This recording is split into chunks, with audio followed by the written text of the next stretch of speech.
You have reached Red Steele's Authority Review. I'm your man, Red Steele, and today I'll be reviewing from Transformers Legacy United, Metalhawk.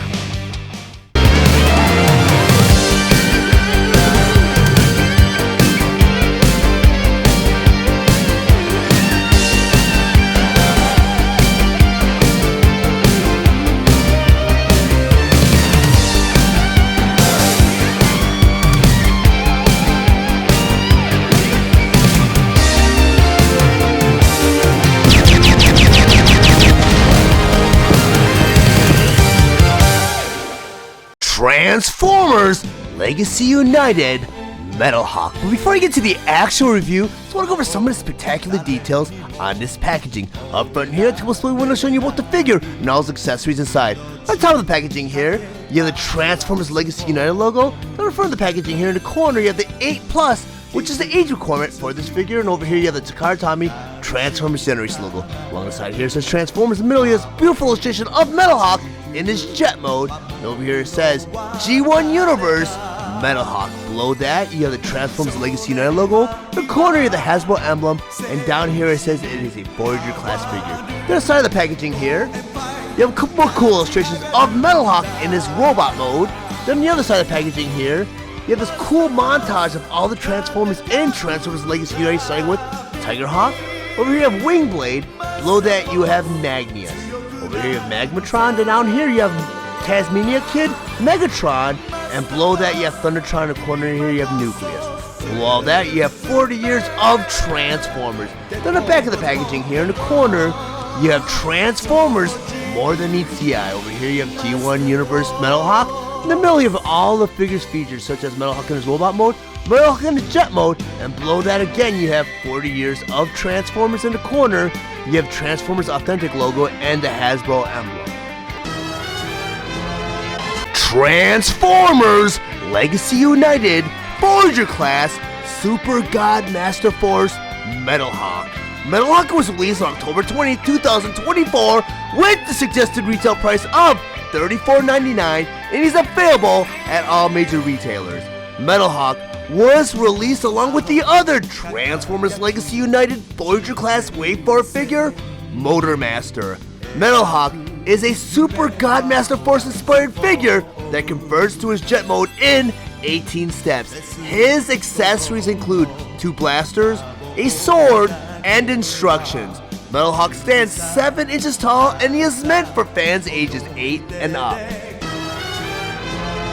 I'm gonna go ahead and convert Metalhawk from his robot mode all the way to his jet mode. But the first thing you always want to do before you transform any of your Transformers, you want to remove all their weapons and accessories. So I'm gonna take this blaster, I'm gonna put this off to the side. Do the same thing with the sword. I'm gonna take a sword, I'm gonna put this off to the side. So first of the transformation, you have his fist right there and right there. On his wrist you have a hinge joint right there and right there. I want to flip this fist right into the form just like that.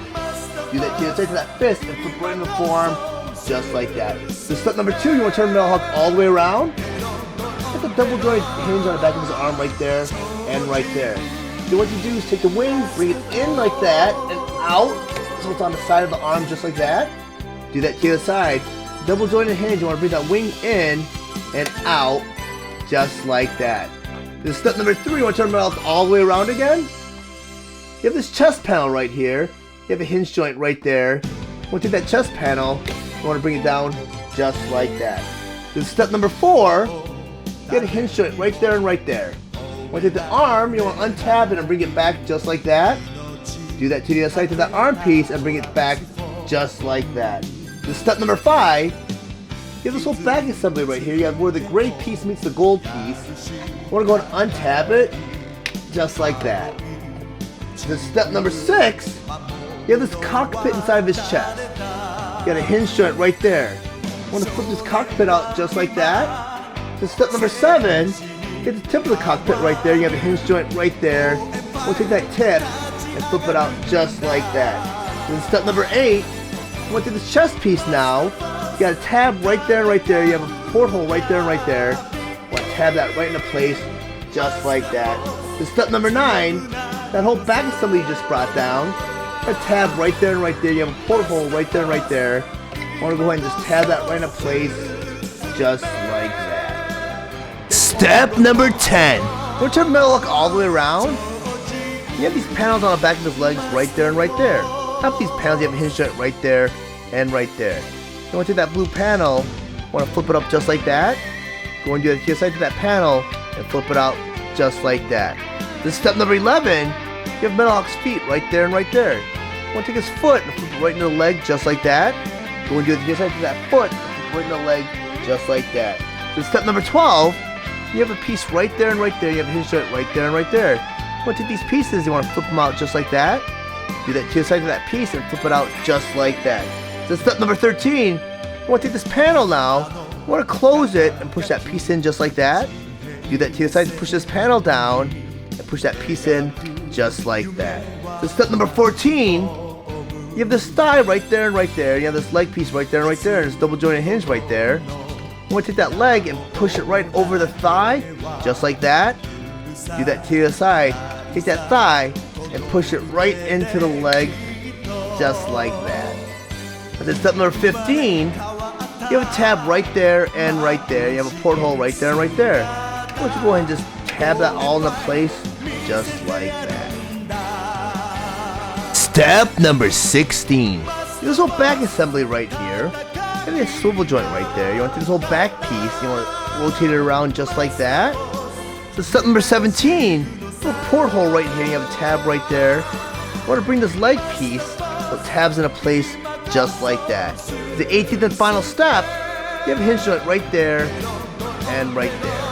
You want to bring this whole wing piece down. You want to make sure everything tabs right into place, just like that. You want to do it to the side, bring this whole piece down and make sure everything tabs right into place, just like that.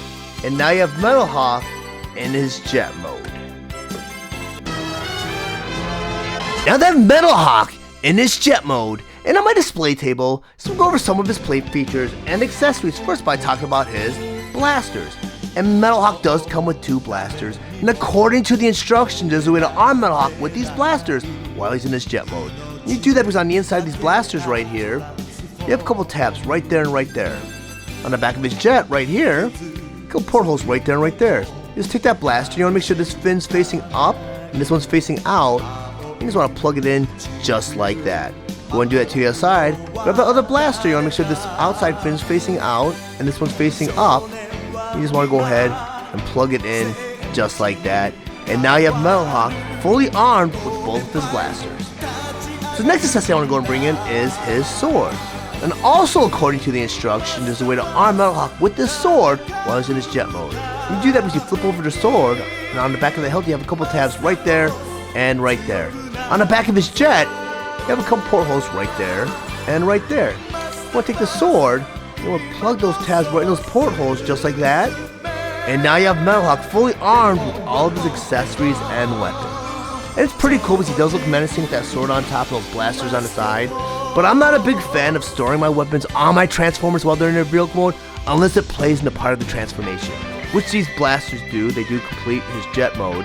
The sword is just extra, and I think it looks kind of weird having a sword just hanging out on top of a jet, so I'm going to put this off to the side. So I want to go ahead and talk about Metalhawk himself.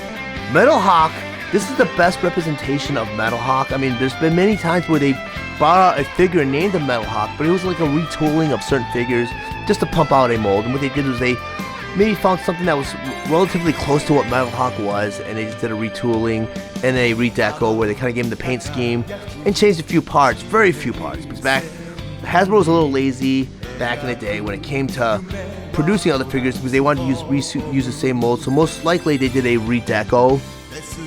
But with this figure is actually a retooling of Kingdom Cyclonus. But you see very little traces of Cyclonus in his jet mode. You do see some in his robot mode, which I'll get to later on, but you see very little traces of Cyclonus here.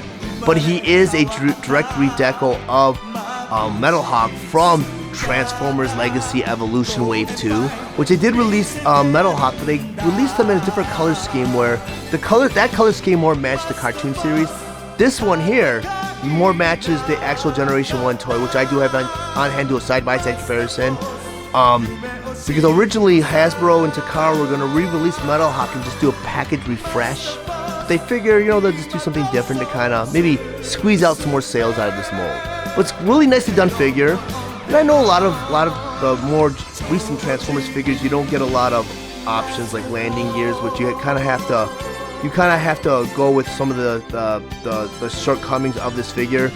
I mean, right here you got tab right there and right there, and I think maybe this piece right here. You don't really want to slide Metalhawk across any abrasive surfaces because you do risk causing any mold damaging. Because what the later series in Transformers did was they kind of got away from putting little wheels on the bottom of their figures to kind of prevent them from being damaged. But I think they might have done that because they're more aware that collectors are not gonna really abuse their figures by rolling them across any abrasive surfaces. But I would have liked an option where there maybe was a landing gear right here they could pull down, and maybe some landing gears down here to kind of like, so you can display it in jet mode, which is very, very nice. But they do have like a lot of stands and stuff where you just plug it in certain portholes where they kind of simulate that they're flying.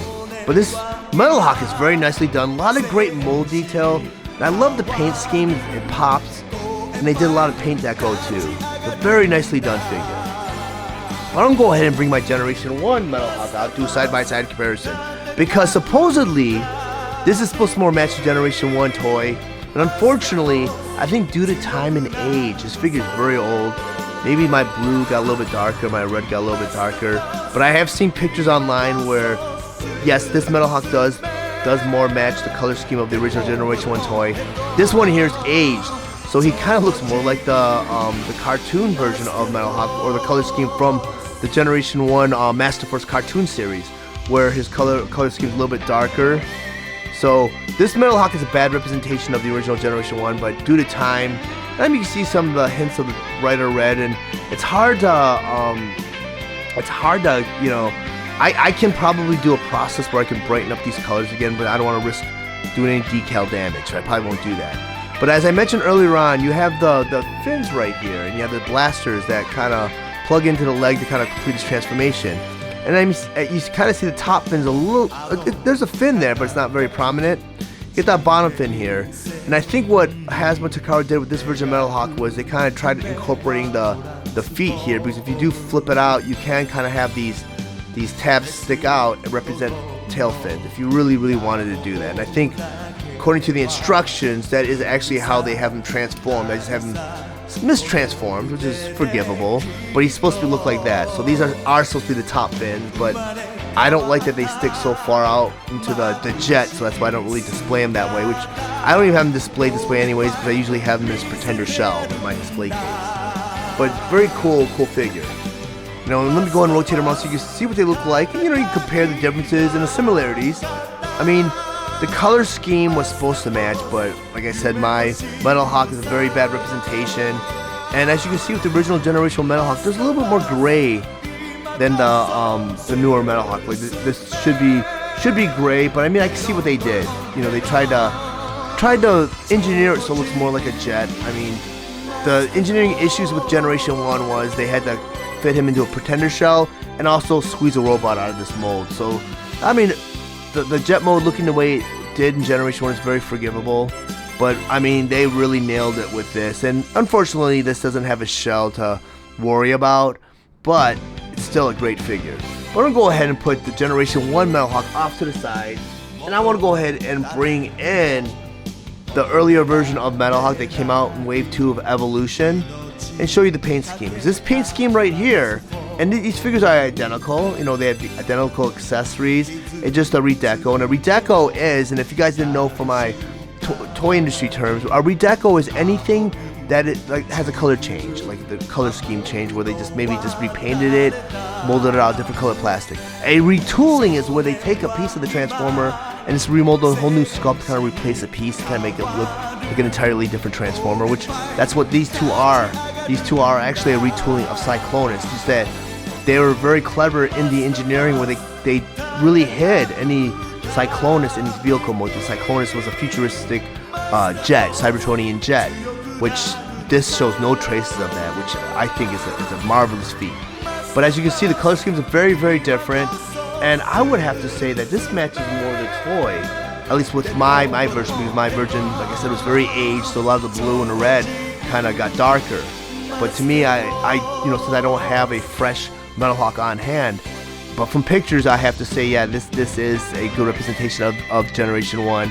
But on the packaging, it plugs it as Masterforce Metalhawk, which I don't see. I think the Masterforce Metalhawk should have been branded on this version of Metalhawk. But then again, it was supposed to be package refresh.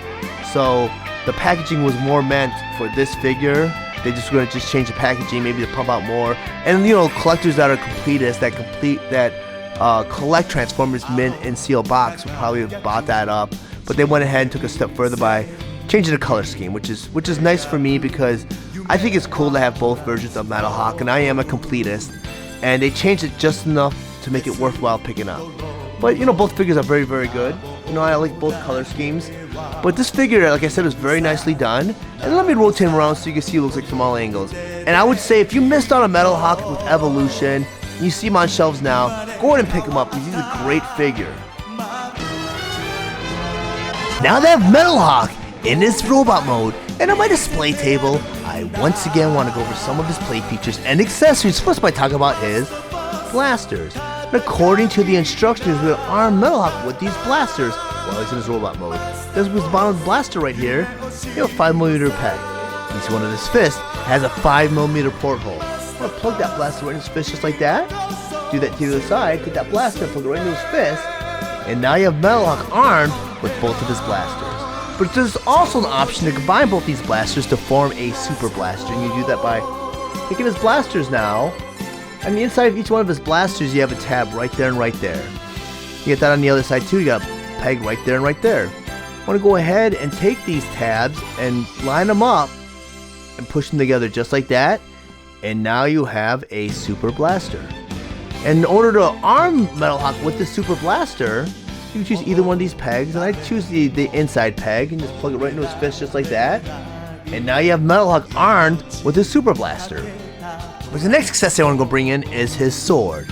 And according to the instructions, there's a way to arm this sword on Metalhawk while he's in his robot mode. That's because his handle right here is actually a 5mm peg. Like I mentioned earlier on, his fist has a 5mm porthole. We'll plug that sword right into his fist just like that. And now you have Metalhawk fully armed with all of his weapons. But also according to the instructions, there's a way to store this sword on Metalhawk while he's in his robot mode. You do that by flipping over the sword. In the middle of the hilt right here, you have this square peg. You turn Metalhawk all the way around, you have this porthole right here with this odd-shaped porthole. You want to angle this tab right there so that it fits right into this weird octagon-looking porthole, and now you have Metalhawk's sword stored while he's in his robot mode. But I'm personally not a big fan of storing my weapons on my Transformers while they're in a robot mode, because why store the weapons when you could fully arm them and make them look as menacing as possible on your shelf? So I put the sword back into his hand. Because Metalhawk is a very cool figure, and as you might or might not know what a pretender is, Metalhawk was a pretender. And they didn't really capitalize they brought out a few of the pretenders out for the Legacy toy line, but they did not incorporate the actual pretender gimmick. And the pretender gimmick was, in the original Generation 1, these Transformers hid, and they wanted to be incognito, so they hid in little disguises, and some of them disguised themselves as actual humans. But the problem with the Generation 1 continuity was it ended after Season 4. And Season 4 was a 3-part miniseries called Rebirth, which kind of touched upon the Headmasters, Target Masters, and a few of the other Transformers that were released in that series. But it did not go on beyond Rebirth. But in Japan, what happened was they went with their own continuity. They bypassed Rebirth. They released a whole series based on Headmasters, Target Masters, and called it the Headmasters. And that series is followed up by God Masterforce, which touched upon the story of the Pretenders and the Power Masters. And unfortunately, with the United States and international markets, the only way you could see any literature or any influence on Transformers beyond the cartoon series was maybe comic books or literature, like books and stuff. So the Pretender story in the international market and in the US by Marvel Comics was there are large humanoid shells that would split open and close up and reveal Transformers, and they would fight side by side, which is very strange because I think the one comic I did see that did capitalize on the Pretender storyline, the humanoid shell was large. So like they could not blend in on Earth. And I thought that'd be pretty cool if they would have done a series where these Transformers were hidden as humans, just side by side with normal civilization, and they would just pop out whenever they needed to, which they did with Masterforce. Masterforce, what they were humans that were morphed into large robots, and they used these humanoid shells to kind of conceal their identity and blend in with the normal populace, which I thought was a great storyline. It was fun, and I know towards the end of Masterforce, the Pretenders kind of were back shelved, where they were kind of minor characters, as opposed to the beginning of the series where they're the main characters. But Metalhawk was the leader of the Pretenders, and out of all the Pretenders, he was my favorite. Unfortunately, he was a Japan exclusive. He was only released through Takara, and I do have actually my Generation 1 Metalhawk do a side-by-side comparison. And I noticed with a lot of the Pretenders that were released for Legacy, they did like a hybrid with a lot of the Decepticons, where you can see some of the shell that was incorporated into the robot mode. Well, this stayed very faithful to the actual robot mode. You see no influences of the outside shell. And I mean, it's disappointing that they never released Metalhawk in the United States, because he is my favorite Pretender. And just the color scheme and just the actual figure is the coolest of them all, in my honest opinion. And with the one thing, the sword though, I think it's cool that they included the sword as part of Metalhawk's weapon for the Legacy version of Metalhawk, because the sword can only be armed with his outside shell. You know, because the peg's a little bit larger, and the inside robot cannot hold it, which I'll show you right now. I'm gonna go ahead and just transform Metalhawk and show you how the Pretender gimmick actually worked. It's actually a shell that contains a little robot on the inside, which I think is really cool. And this takes a little bit of a transformation, but it's not too grueling. I just flip the feet out just like that, and there's a hinge joint right there, and just flip the arms out just like that. And I believe you're supposed to, I don't remember, but I think you do put the wings out, but I prefer having the wings to the side, you know.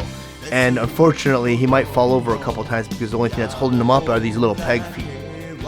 And the cool thing is, this did carry over from the Generation 1 toy, is the little side wing, the side fins actually become his blasters, and they do arm the same way. They peg right into his fist. And like I mentioned earlier on, the Pretenders, or at least most of the Pretenders, they came with two sets of weapons, one for the inside robot and one for the outside robot. Unfortunately, with the peg being so small, you can't arm these blasters on the outer shell.